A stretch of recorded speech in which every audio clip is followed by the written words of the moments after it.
Okay, so we're carrying on looking at this question of mass violence. We're looking at wars, civil conflicts, genocides. Um, but our focus today is on a different type of motivation. We talked previously about the way in which kind of meanings of conflict, meanings of being victimized, meanings of being an aggressor, were constructed and how people kind of identified into those. But when we think back to Gilligan, in the very first week of the course, that incredibly important article called How to Think About Violence. And he says one of our problems, we often think people are violent because there's a straightforward material gain from it. And he said, don't always think like that. Think of the more complex, sort of psychological, emotional motivations. And that's well and good. But sometimes we really must focus on the material gains, especially when we're not just talking about people, we're talking about big institutions, and especially when we're talking about the kind of economic institutions, businesses, industries, and how they can actually not only profit from violence, but be completely dependent on the sustaining of mass violence for them to exist. Okay. So the first thing we need to know is that the justification that people give for violence is usually not accurate. It's not just that they're lying, they can be lying, but sometimes they've just created a way of interpreting it that makes them look better than they really are. And certainly we explored that last week. This is definitely even more true of these large-scale acts of violence, of wars, colonization, and mass violence. And there's a reason for that, is because ordinary people don't want to fight and die in wars. They don't want their suburbs bombed. They don't want to be killed. They don't want to be dismembered and disabled in combat. So they have to be actively persuaded to do that, to join armies, to fight for their countries. There has to be this patriotic, this construction of patriotism, of nationalism, of justification. And the thing is that governments have the power to do that. Governments and powerful industries can create these entire systems of propaganda. They can control social narratives, and they can incite this enthusiasm or at least justification for acts of wars. But these seldom reveal the real underlying motivation. Instead, what we need to look at is the way in which wars are firstly very expensive, but because of that, they are extremely profitable. So that money that is getting spent on wars, it's being spent, it's being spent on something, and primarily it's being spent on increasingly the private companies that are supplying the technologies, the military hardware, and the support services that make those wars possible. And this really then becomes a kind of autonomous, self-sustaining business. Now, this is nothing new.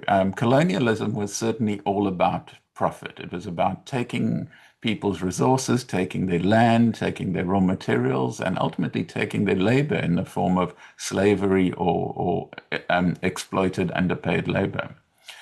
And we can think of many contemporary wars as a continuation of this project of stealing other people's resources. Um, and so on the one hand, there's that Russia can invade Ukraine at a time when rare earth minerals are absolutely the central part of emergent digital and green economies. And it can access the extraordinarily large supplies there. In another way, the US has spent really the last 70 years trying to take control over the oil resources in the Middle East. So there's these kind of wars over resources, but the wars are also profitable in and of themselves, not only because of what they let you acquire, because the process of war is profitable. And these profits, of course, accrue to very small political and economic elites. They don't accrue to the people who are the kind of cannon fodder for those wars.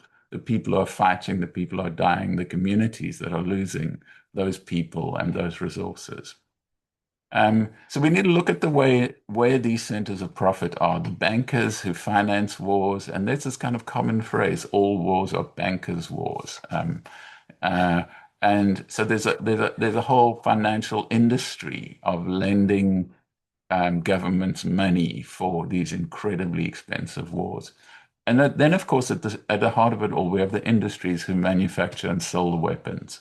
And then, of course, then we have the political leaders who gain political advantage, often placing a country in a time of crisis, in a moment of fear and uncertainty, being able to construct patriotic, nationalistic narratives actually helps political leaders stay in power. And this has certainly been shown in the United States. Whenever a president doesn't have enough popular support to get elected to a second term, one of the ways they can change that is by starting a war. And it immediately leads to a spike in their popularity. And of course, the direct economic benefits, like the way in which politicians are either illegally or legally bribed, and or hold shares and investments in military companies or in the outcomes of wars. So there's a strong relation between those kinds of conflicts and the most basic kind of economic interests often. At the core of this understanding is the notion of the military-industrial complex. Now, the U.S. President Eisenhower in 1961, at the end of his term of office, and this was a sort of, the period of kind of industrial growth after the Second World War. He ended his term with a dire warning to the United States and to the world about the military-industrial complex. And what he meant by this is that the arms industry had become a self-sustaining part of the society. It become an autonomous interest group and a sphere of influence on politics and society. And the big change that had happened, and it had really happened in the US in the Second World War, is that previously, when there were wars, the governments would get industry to kind of retool itself to war, to like making guns, making tanks, making airplanes, whatever. But what happened during and after the Second World War in the US is that the industry shifted from being something that had to be sort of adapted when conflicts arose to a constant self-sustaining, expanding part of the economy. So we got to a situation where weapons no longer had to be produced when wars needed to be fought, that wars needed to be created to keep the arms industry profitable. And this is a fundamental shift in the economic functioning of society and of the sustaining of violence in society. This idea that now there need to be wars. The economy needs war. The arms industry needs war. And it's like the banks. It's reached that point of being too big to fail. It's too big a player. It's too big an interest group to be allowed to collapse. So the arms industry have a direct interest in controlling politics and a direct interest in creating ongoing conflicts. And in a way, George Orwell captured this in a phrase from 1984, where he said, "The war is not meant to be won. The war is meant to be continuous."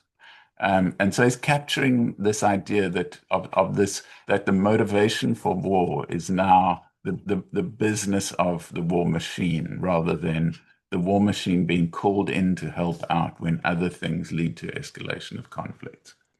One of the things you need to look at is the US specifically. An extraordinary situation has arisen where the US is by far the biggest military in human history, by leaps and bounds. Not only that, the US spends more money on its military than the next 10 biggest military spenders all put together. So China, Russia, Germany, UK, all of those put together don't spend as much as the US does on its own.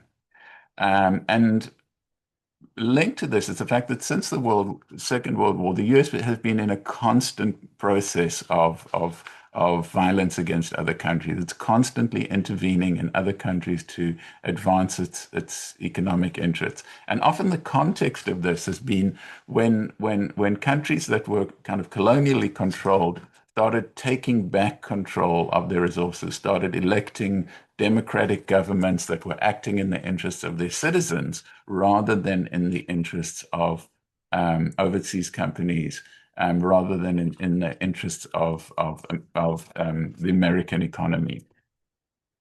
And this, of course, happens in the context of the post-Second World War, Cold War, this battle between capitalism and economic democracy, and the idea that America, sort of defending capitalism, gave itself the right to overthrow sort of uh,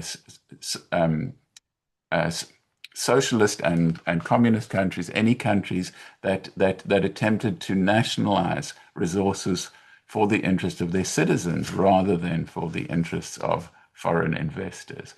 And this is a constant pattern.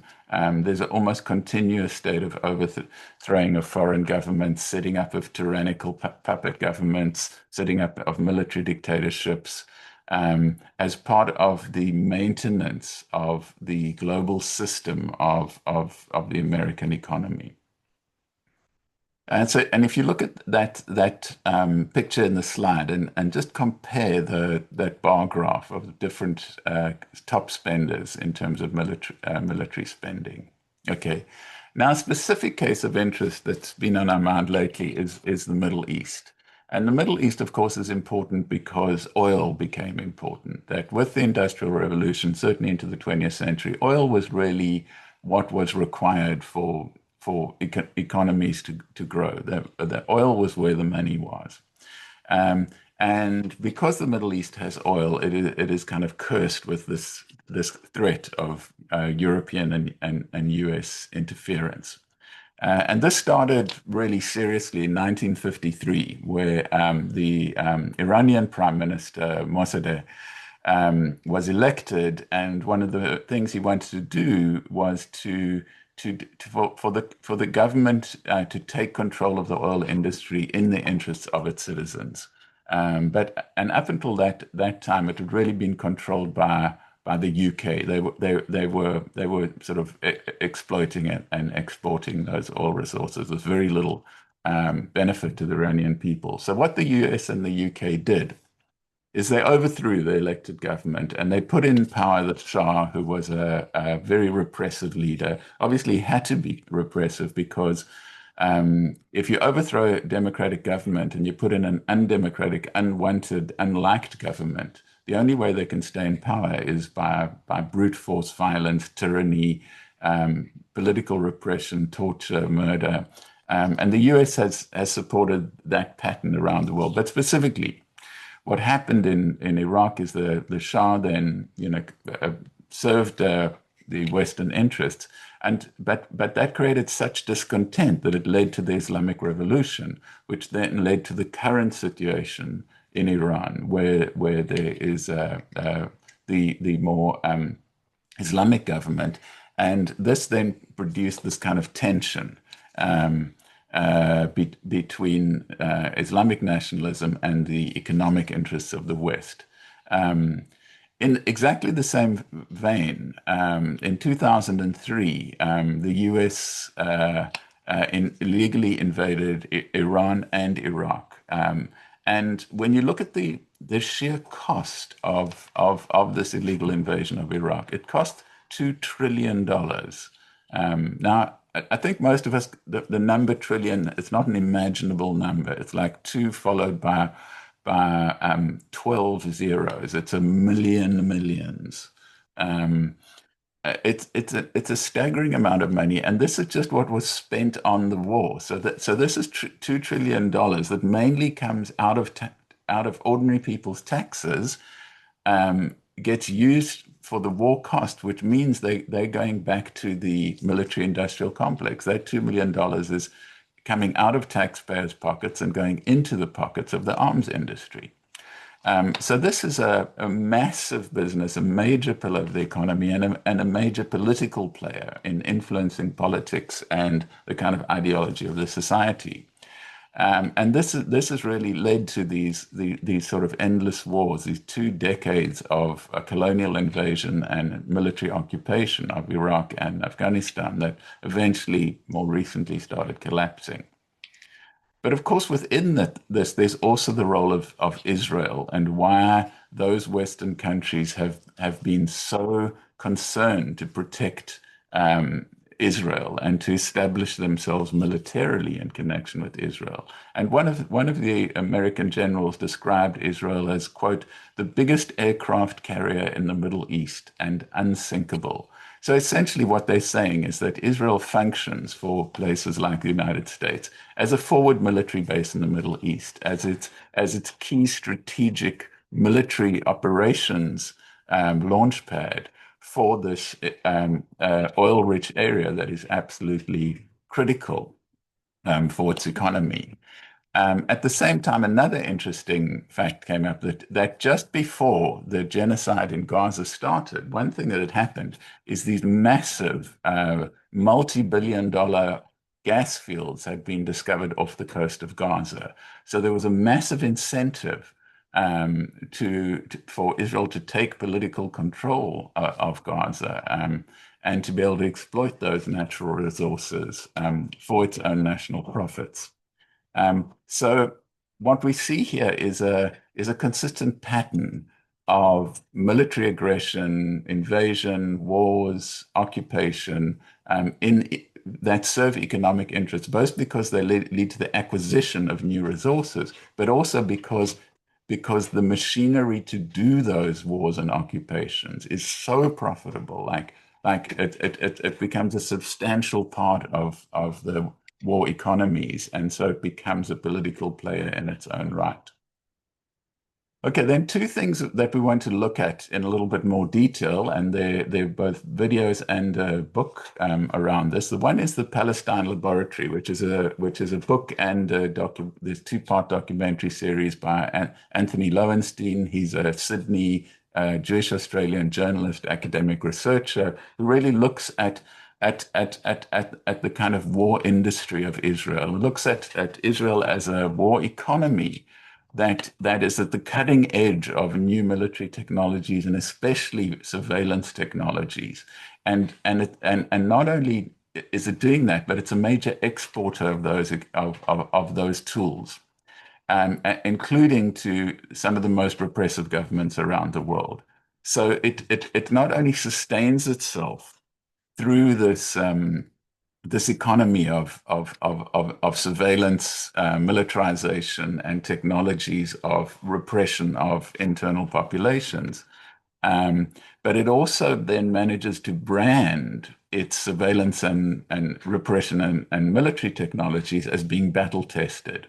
And this is one of the big arguments in the Palestine Laboratory is the fact that these technologies are tested in against the Palestinian population actually gives them commercial value in a way that technologies that haven't yet been battle tested in a combat or political repression situation would have.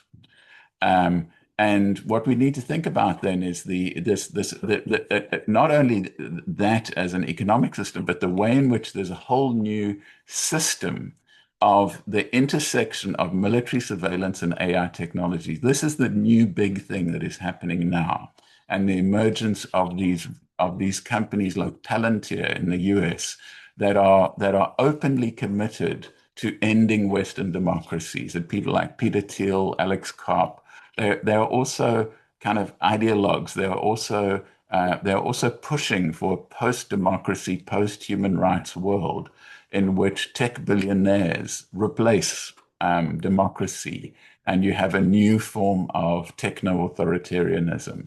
And unfortunately, we're not going to explore that in the course. But if you want to sort of go down that tunnel, that there's plenty of stuff that is available because they're quite open about these agendas, and certainly these are a lot of the people who were uh, supporting and funding Trump, these tech billionaires who wanted to institute a dismantling of democracy in the US and the rise of this kind of feudal, post-democracy, post-human rights world. Another specific thing we want to look at is an important study released in the middle of 2025 by Francesca Albanese, who's the UN Special Rapporteur on Human Rights in Palestine. And so she published this very detailed, kind of so detailed it's difficult to read in some ways, but incredibly interesting analysis called From Economy of Occupation to Economy of Genocide.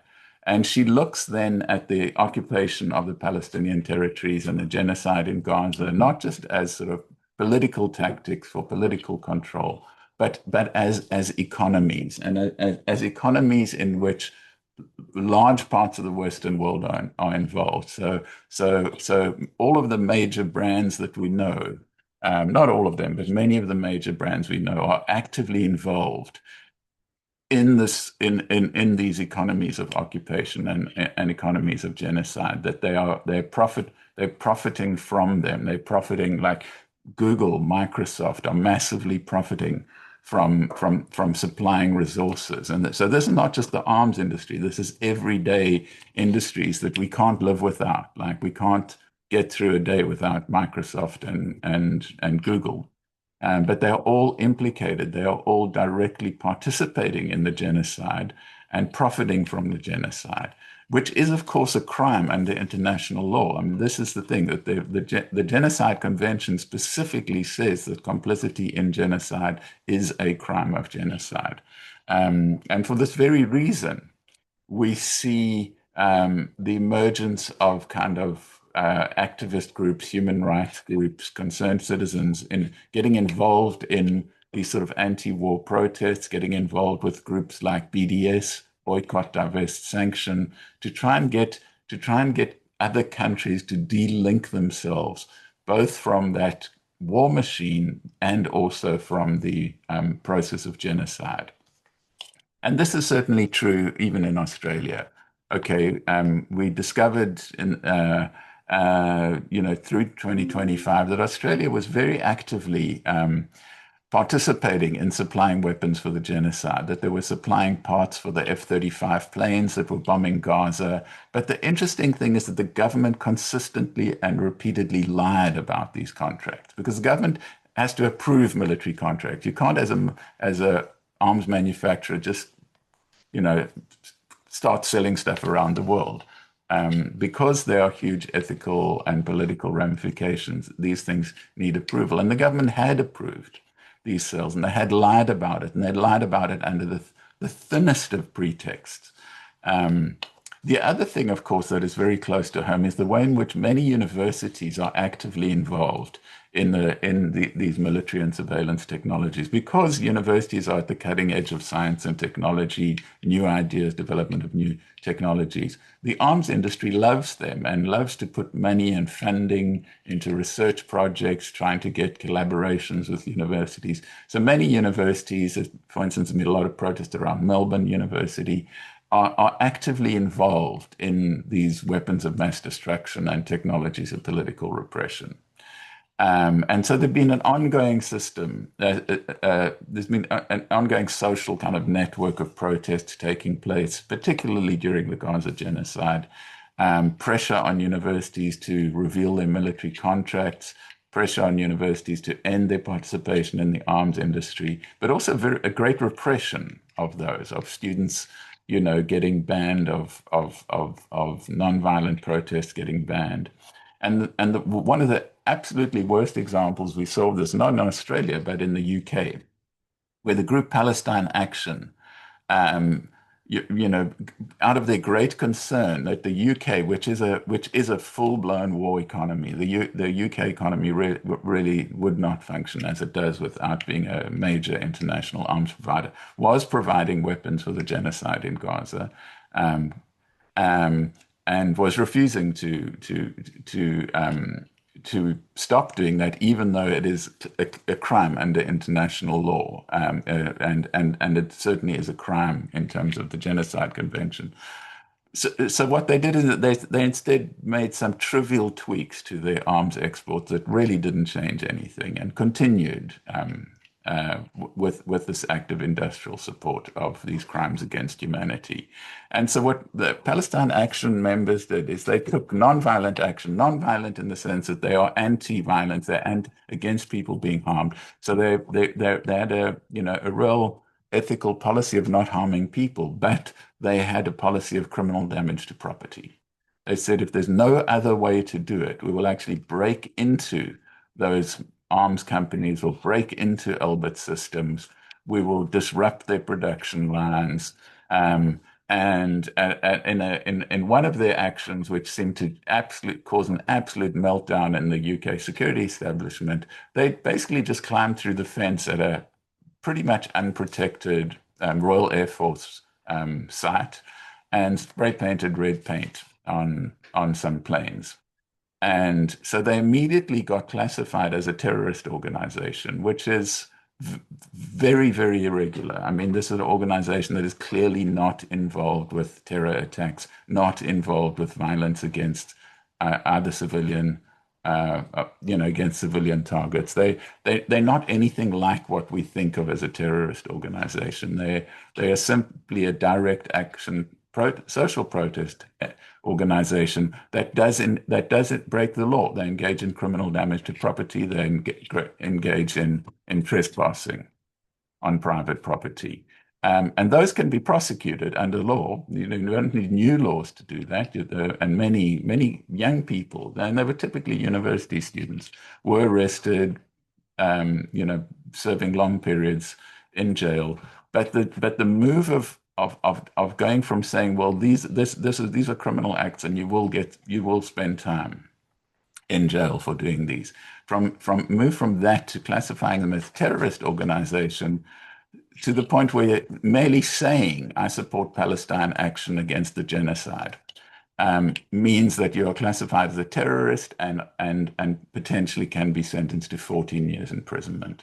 And immediately after this banning, we saw there were mass protests of people just sitting down with signs saying, stop the genocide, I support Palestine action. Some of the biggest mass arrests in UK history, 500 people, young people, old people being arrested, being charged under this terrorism act. So what we see is, and we saw this also in Melbourne. Melbourne has every few years a thing called the Land Forces Convention, which is an arms expo. International arms sellers come to Melbourne, showcase their weapons of mass destruction, and sell them to people. And in the last one, which was, I think, 2023 or 2024, I don't remember, there were very big protests. There was violent altercations between police and protesters. Much more so. Normal political protests in Melbourne are really quite congenial. They are very calm and friendly and don't escalate. But these really escalated, and once again, serious arrests, people getting injured. And it seems that there's a particular sensitivity, not around expressing political dissent, which is often fairly well protected, but of acting against the interests of the people who are making money out of mass violence, acting against the interests of the arms industry, the politicians who are beholden to the arms industry because they receive support from them. And so we really need to think about the fact that we have a system that manufactures violence. We have a kind of a capitalist industrial system, the military industrial complex, that manufactures violence for pure elite profit, that it has massive political control, and it gets governments to engage in political repression. And so not only are people being killed in these illegal wars like Afghanistan and Iraq, there's also a certain amount of internal political repression happening, and a kind of corruption of governments by these massive profitable industries. So this is something for us to think quite deeply about, and to try and think about, well, what can we do about that? And certainly one of the things we've seen political parties emerging, like Greens, who have a strong anti-war stance. We've seen community activism. We've seen direct action against arms industries. But we've also seen these groups like BDS, Boycott, Divest, Sanction, saying don't boycott specific countries because of their human rights abuses and their military abuses.